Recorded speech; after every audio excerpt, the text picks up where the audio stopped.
Shockproof was a crime film from 1949 that featured Cornell Wilde as a hard-edged parole officer who winds up working with a recent parolee played by lovely actress Patricia Knight, and he tries to help her go straight. But as you can expect, he falls hard for her, and all the while she's still involved with the crook who landed her in prison in the first place. Well, this was a great crime film with some enjoyable performances and a really neat twist midway through the story. I'll summarize the film, spoiler-free, and then give some closing thoughts. Well, the film opens up and we have actor Cornell Wilde as this no-nonsense parole officer, Griff Marat. And he's very experienced, maybe a little jaded, and he is assigned to work with recent parolee Jenny, played by Patricia Knight. Now, she has apparently gone to prison for 5 years in order to protect somebody else, this guy named Harry Wesson, played by John Barragray, who is a gambler with whom she is apparently still romantically involved.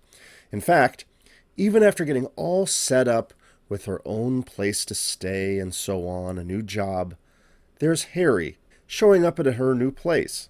And he really seems like a creep too. And Griff snaps at him to keep away. But we can see that clearly Jenny still has a thing for him. Now, even though he's been warned to keep away, Jenny disobeys and goes to see him again. And they go to Harry's bookie place. And while there's a raid that takes place. Jenny is caught there. She loses her job and she's back to square one.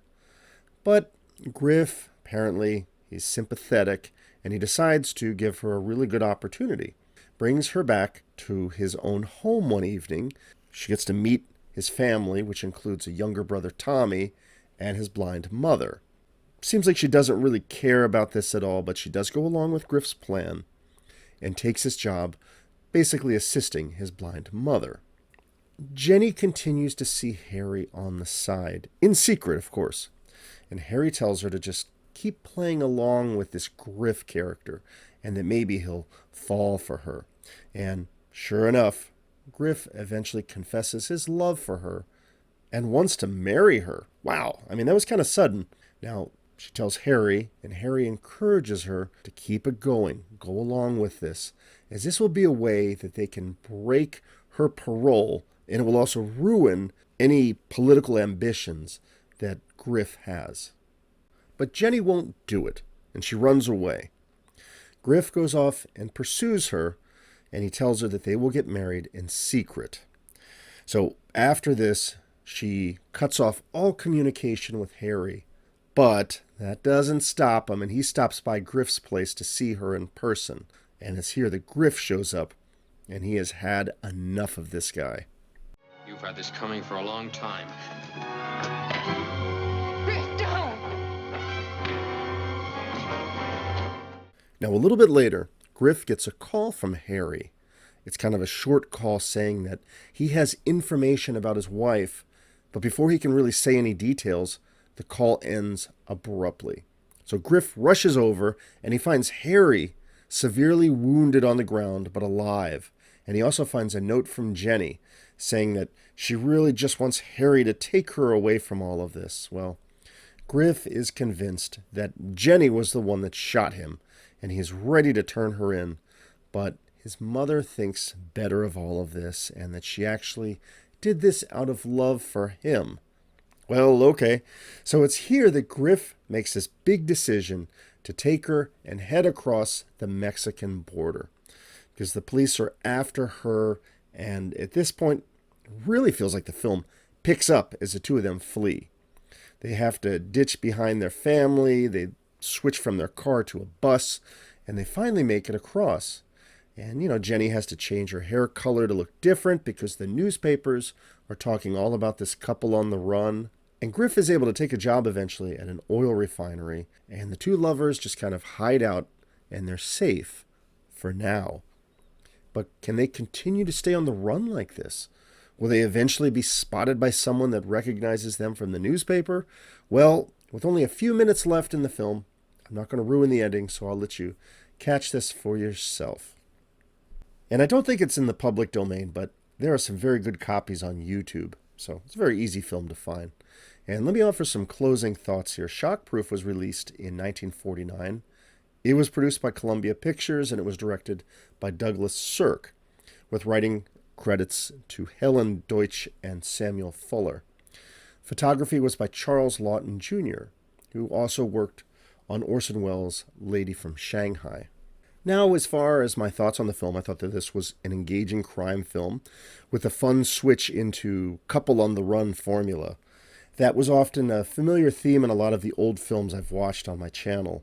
You know, films like They Live by Night or Where Danger Lives and so on, where it's two characters running together, one or both of them that may have committed a crime or something like that, and you're excited to see if they can make it or if it's going to end in a big burnout. Now, the film starts out with Cornell Wilde as this Griff character, who is essentially, like the title of the film, Shockproof. You know, he seems like a very mechanical, by-the-numbers parole officer who's been through all of this stuff a million times before. He's seen it all, but he really falls hard for Patricia Knight as the Jenny character. Hard enough that he's willing to give up everything and run off together with her.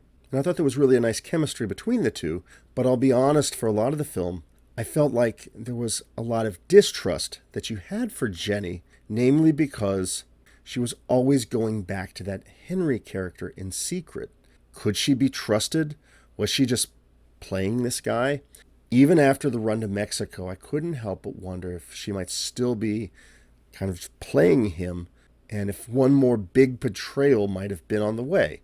And I'll be honest, I kind of like that uncertain balance of that, dedicated lawman, and he's there with the sketchy femme fatale who might betray him at any point.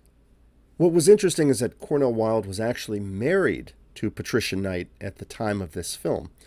And knowing this, I think added a nice degree of realism to their relationship in the film, knowing that they were actually a married couple. They would eventually divorce in 1951.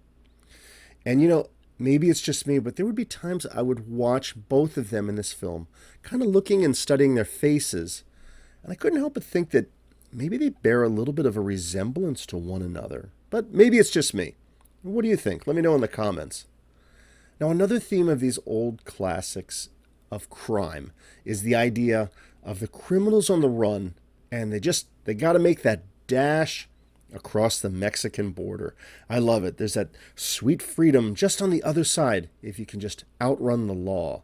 And this is another formula I've seen in a number of crime films of this era, where the characters push for Mexico. Usually they wind up getting caught or shot, but not here.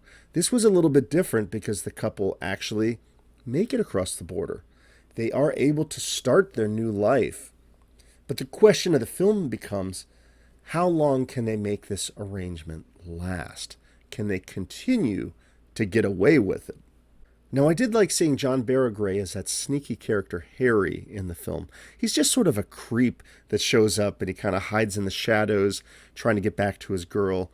And I thought he did a good job here. And I will admit, the couple of times I watched this film, I couldn't quite figure out what was the deal with the murder rap that Jenny had apparently committed for him. Did he tell her to kill someone? Or did she kill somebody to defend him? I wasn't clear, and I probably just missed that detail in the film. But that seems like it could have been a big deal for her to wind up on parole that quickly. But in any case, whatever. It's still a fun story. There was also some great location footage to this one, including the Bradbury Building, which shows up in old crime films a lot, and also various places around Los Angeles, all of which I think add a nice level of realism to the story. Anyhow, that's my review of the film Shockproof from 1949. I thought it was a well-made crime film. Maybe a couple plot problems on the way, but I still enjoyed it. And I like that big twist in the middle as the couple is now on the run from the law. And it was great to see husband and wife, at the time, Cornell Wilde and Patricia Knight, as that pair of lovers on the run from the law. And the film kept me interested, wondering where they were going to end up. Now, a final thought, without any spoilers. The very ending of the film apparently wasn't what Sam Fuller or Douglas Sirk had in mind. I think it's what Columbia Pictures wanted instead. See for yourself. Let me know what you think of the ending that they went with. Was that the right way to go? Again, I'm not going to ruin it for you. Anyhow, Shockproof was an enjoyable crime film, and it's one worth checking out.